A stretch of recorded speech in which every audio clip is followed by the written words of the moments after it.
multicolor trim. His official weight, 163.1 pounds. He holds an MMA record of 3 victories, opposite a single defeat, and he steps into the squared circle for the second time as a bare-knuckle fighter. Kaleb Harris! Hands called a knuckle up from Bill Clancy. We are underway right now. There's walk down pressure from Harris. Lands the overcoming. Down goes Vistante. Like we said earlier, this isn't the same thing as you might think. You get hit with a bare knuckle, it's not the same. I don't care how many street fights you've been in. First round, sometimes after that you can kind of get your feet underneath you. Just like Kaleb Harris last time, he wasn't able to till later on in the fight. Big right hand, that's the third knockdown. To get to the pocket.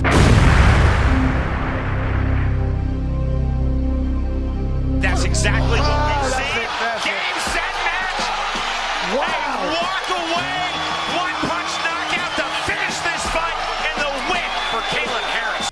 Man, it's still weird to me that I finally got my knockout, and it's a great honor that I've got knockout of the year. Like, it's just incredible. I mean, there were several different fights that had really amazing knockouts. My teammate Chris Sorrow from Red Gear and MMA Uncensored, he had a hell of a knockout. But, you know, I guess it was the stone cold way he fell and the way I walked off that I guess won me that vote. But man, it's been an honor and an amazing thing, and definitely helped me acquire a few more sponsors.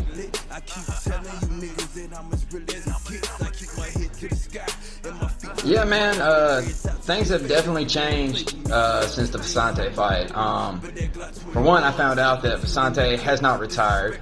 He is looking to come back, and whether it's in MMA or bare knuckle or anything, I'm happy to hear that he's back. I had my fight with Jeff Chiffins, my 3rd official bare knuckle fight, to finish out the year. Had some love and lost it, you know, but it's all the same. The game's still here, and I'm pretty much married to fighting anyways. But you know, I've just been working a lot more on my boxing technique and my head movement, because I mean, at the end of the day, you know, the more times I can hit somebody and less times I can get hit, that's what's gonna win me the fights.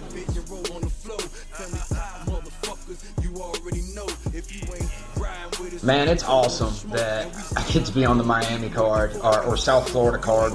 They finally heard me. You know, I fought 3 wars and in my hometown of Biloxi, and I told them since day one that I'm not scared to go to somebody's backyard and win.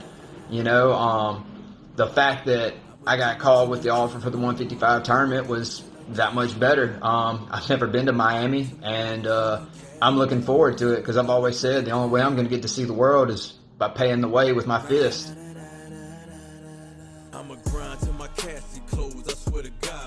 So my last couple of fights have been at 165, other than, you know, my first one, which was at 170. But I chose to go back down to 155 for the same reason. I've always told bare knuckle that I've told Nate Shook many times that I'm willing to fight 155 to 175, you know, as long as the pay is right for the right and the right opponent.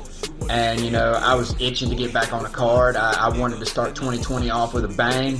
I got 4 fights in total last year. 3 of them were bare knuckle. I'm looking to get 5 fights in or more this year, you know, and I chose to come down here, come down to 55, because they offered me this tournament, and just like any other fighter, I'm looking for a belt.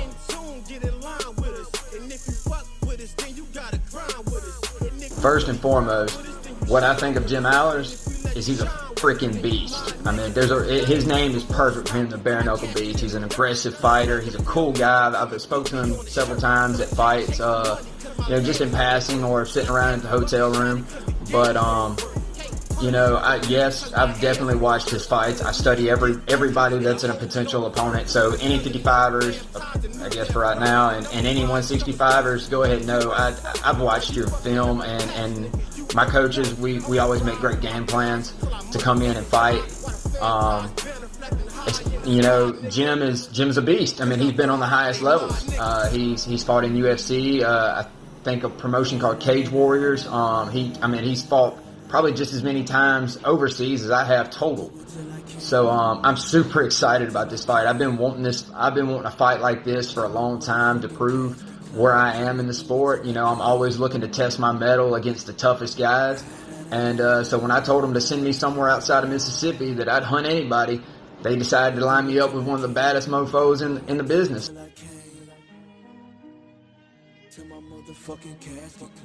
Come February 15th, when me and Jim Alers step into the squared circle, we're going to create the biggest storm that South Florida has ever seen. It will be beyond what any hurricane has ever done to that state. We and him are going to go to war, and it's going to be a hell of a show. You know, I'm excited for this fight. I'm training hard for this fight. I've picked up a nutritionist. I'm cutting weight the right way for the first time. Things that, you know, I'm sure with Jim being a veteran of the UFC and stuff has done for a long time. So I'm hungry. I'm ready to come at it, you know, and I'm ready to fight, you know. So I'm just super excited. And as far as a prediction for this fight, you know, at the end of the day, me and Jim both want the same thing. We both want to win. We want that belt around our waist.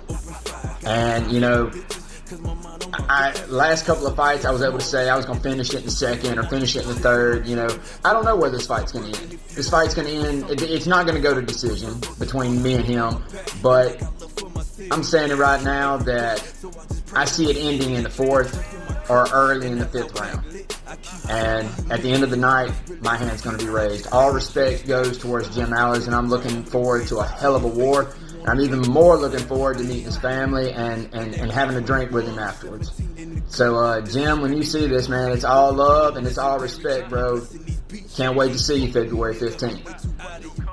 Sometimes I feel like I got a passion to preach, cause the Lord keep on blessing me with something to teach, fulfilling my prophecy, and I think that I'm close, cause I be better at half, or y'all be doing the most. I ain't saying niggas trash, but they cutting it close, cause y'all rather ride a wave instead of owning a boat.